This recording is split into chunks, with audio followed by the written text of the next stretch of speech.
Level 1. The applicant. You submit your application through the FBI jobs portal. Bachelor's degree required. 3 years work experience. Clean background. You wait 4 months for a response. They want to meet you. You drive to a local field office. Metal detectors, armed guards, security cameras everywhere. An agent asks you why you want this job. You give the prepared answer about serving justice and protecting Americans. He asks harder questions. Why did you get fired from that job in 2019? What happened the night you got arrested for public intoxication in college? They already know everything. They've talked to your ex-girlfriend, your college roommate, your high school teachers. They've pulled your credit report, your driving record, your social media history. The polygraph comes next. 3 hours in a windowless room, sensors on your chest, your fingertips. The examiner asks about your drug use, your finances, your sexual history, things you've never told anyone. The machine measures your body's betrayal, your racing heart, your sweating palms. 6 weeks later, you get the letter. You've been selected for new agent training. Report to Quantico, Virginia. Your life just changed forever. Level 2. The trainee. The FBI Academy at Quantico sits on 547 acres of Virginia forest. For the next 20 weeks, this compound is your entire world. You wake at 5:30 a.m. in a dorm room that looks like a cheap hotel. You run the yellow brick road 6.1 miles through the woods. You sit through lectures on federal law, constitutional protections, rules of evidence, how to build a case that survives court. You learn the bureaucracy. Form FD 302 for interview reports. Form FD 1057 for personnel actions. Everything requires forms. Everything requires documentation. You spend weeks at the firing range. You start with a Glock 19. Your hands shake the first time you fire it. The instructor yells until they stop shaking. You fire thousands of rounds. Stress shoots, low light shoots, shooting while moving. By week 10, you don't think, you just draw and fire. You practice tactical scenarios in Hogan's Alley, a fake town built for training. Storefronts, houses, a bank. Instructors play criminals. Other trainees play civilians. You respond to a bank robbery. You execute a search warrant. Everything is recorded. Everything is evaluated. Did you announce yourself properly? Did you secure the weapon? One mistake and you run the scenario again. The stress is designed to break you. 20% don't make it. You graduate on a Friday in December. Your family attends. You get your badge and your credentials. You raise your right hand and swear to support and defend the Constitution. You are now a special agent of the Federal Bureau of Investigation. Level 3, the special agent. Your first assignment is a small field office in the Midwest. You're the rookie, the new guy, the FNG. The office handles everything. Bank robberies, drug trafficking, public corruption, whatever crosses state lines. You're paired with a training agent. For the next 2 years, you're supervised. You don't make decisions alone. You take notes. You write reports. You do the paperwork. Your first case is a bank robbery. Small town, community bank. $8,000 taken. The robber wore a ski mask and showed a gun. Your partner reviews security footage. You call surrounding banks. You spend 3 days on this. It's tedious. It's boring. It's not what you imagined. 2 weeks later, you catch a break. The suspect used a stolen car. You find prints. They match a local meth addict. You execute the arrest warrant. The suspect is sleeping in his girlfriend's trailer. He doesn't resist. You cuff him. You read him his rights. You transport him. This is your first arrest. It feels like nothing. Your partner says this is the job. 90% waiting, 10% action. Most of it unglamorous. Most of it paperwork. You write the arrest report. You testify at the arraignment. The suspect pleads guilty. You never go to trial. Most cases never go to trial. You close the file. You move to the next case. Level 4, the senior special agent. After 5 years, you're off probation. You're experienced now. You work cases independently. You mentor new agents. You're assigned to a violent crime squad. Gang activity, armed robberies, kidnappings, murders that cross state lines. You're investigating an armed robbery crew, hitting banks across 3 states. They've taken $400,000 in 6 months. They're professional. They're organized. They're careful. You build the case from scratch. You review footage from every robbery. You identify patterns. Same getaway vehicles. Same entry techniques. Same division of roles. You work with state and local police. You share information. Not everyone wants to cooperate. Some local cops resent federal agents swooping in. You learn to navigate egos. You learn to share credit. You identify a suspect through a partial license plate. You run surveillance. You photograph him. You map his entire life. You present your case to an assistant U.S. attorney. She authorizes a wiretap.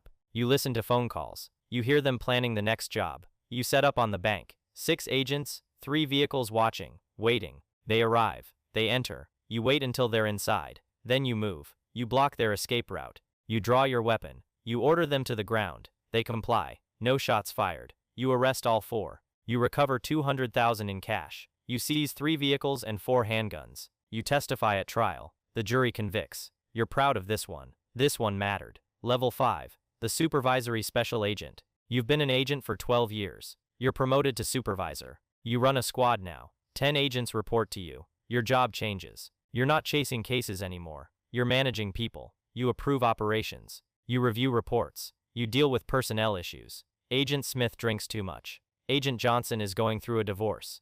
Agent Williams wants a transfer because she's burned out. You handle it all. You attend endless meetings, budget meetings, policy meetings, coordination meetings with other agencies. You brief the special agent in charge. You brief headquarters. You write memos justifying your squad's priorities. You're exhausted. You miss working in cases. You miss the action. But this is the path. This is how you climb. Your squad catches a terrorism case, a cell planning an attack on a federal building. You coordinate the investigation. You work with the Joint Terrorism Task Force. You bring in Homeland Security, ATF. You brief the U.S. Attorney's Office. You prepare operational plans. You manage the takedown. You handle the press afterward. Your face is on the news. The headline is FBI thwarts terror plot. You don't tell them it was your team who did the work. You don't tell them you weren't even there for the arrest. That's leadership. Taking responsibility, giving credit, moving pieces, not being the piece. Level 6, the assistant special agent in charge. You're transferred to a major field office. New York, Los Angeles, Chicago, one of the big ones. You're second in command now, the ASAC. You oversee multiple squads. Counterterrorism, counterintelligence, cybercrimes. Hundreds of cases running simultaneously. You manage 200 agents and support staff. You deal with crisis. An agent discharges his weapon. You handle the shooting review board. An operation goes wrong, and a suspect escapes. You explain to headquarters. A whistleblower alleges misconduct in your office. You investigate your own people. You work with the inspector general. The politics are brutal. You answer to headquarters. You answer to the U.S. attorney. You answer to local law enforcement. Everyone wants something. Everyone has an agenda. You balance it all. You attend community meetings. You shake hands with mayors and police chiefs. You give speeches about FBI cooperation. You smile for photos. You hate every second of it, but it's the job. You sleep 4 hours a night. Your second marriage is failing. Your kids barely know you.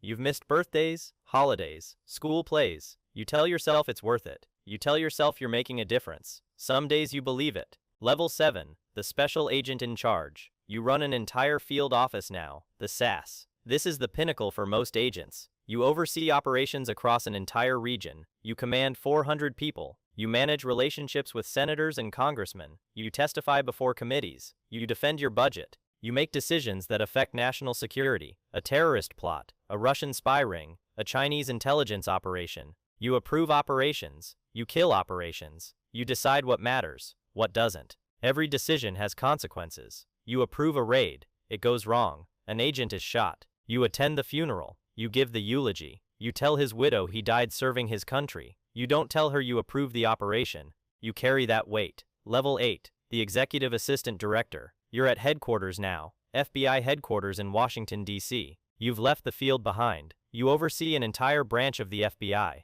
maybe the Criminal Investigative Division, maybe the National Security Branch. Thousands of agents report up through your chain of command. You manage budgets in the hundreds of millions. You brief Congress. You brief the Attorney General. You sit in classified briefings with the National Security Council. You make policy decisions that affect every field office. You decide investigatory priorities. You allocate resources. You're in meetings from 7 a.m. to 8 p.m., strategy sessions, budget reviews, crisis management. When something goes wrong, you're on the phone with the director. When something goes right, the director gets the credit. You're invisible to the public, but you're one of the most powerful people in law enforcement. You haven't made an arrest in 15 years. You haven't drawn your weapon in 20, but you decide which cases get resources, which investigations move forward. You shape the entire direction of the bureau. Level 9, the deputy director. You're number 2 in the FBI now. Only the director himself outranks you. You run the day-to-day operations of the entire bureau. 35,000 employees, offices in every state, legal attaches in 80 countries. You brief the president. You sit in the situation room during national security crisis. You testify before Congress regularly. Senators ask you about investigations, about terrorism threats, about cyber attacks. You give answers that are carefully constructed, truthful but incomplete. informative but protective of ongoing operations. Everyone in the room knows the game. You manage relationships with the CIA, NSA, Homeland Security. The interagency politics are exhausting. Everyone protects their turf. Everyone wants credit. Everyone hides their failures. You navigate it all. You approve the most sensitive operations, operations that could become international incidents if they go wrong. You make decisions knowing that history might judge you, that one day these operations might be declassified. You sleep 3 hours a night. You're 62 years old. You've given 40 years to the Bureau. Your body is breaking down. Your mind is sharp but your back hurts. Your knees hurt. Your blood pressure is too high. Your third marriage survived barely. Your kids are grown. They respect what you do, even if they don't understand it. You're thinking about retirement, but there's always one more crisis, one more threat, one more reason to stay. Level 10. The Ghost. You retire after 40 years. 40 years of service to the Bureau. There's a ceremony at headquarters. The director gives a speech. Your colleagues attend. Some are crying. You receive the FBI Medal for Meritorious Achievement. It will sit in a box in your closet. You can't explain what you did to earn it. You move to a house in Virginia, far from the city. You don't have many friends. The people you worked with are scattered or dead. The people you knew before the Bureau are strangers now. You can't explain where you've been for 40 years. You can't explain the scars, the decisions, the operations that went wrong. Your pension is generous. Your health care is excellent. The government takes care of its own, at least financially. But you're alone with your memories, the cases you worked, the criminals you caught, the agents who died. You try to be normal. You fish. You golf. You walk the perimeter of your property at 3 a.m. looking for threats that aren't there. You can't turn it off. You'll never turn it off. And somewhere, a college graduate is filling out an application. They're dreaming of serving justice. They're dreaming of catching bad guys. They have no idea what they're signing up for. They don't know about the loneliness, the moral compromises, the things they'll see that they can never unsee.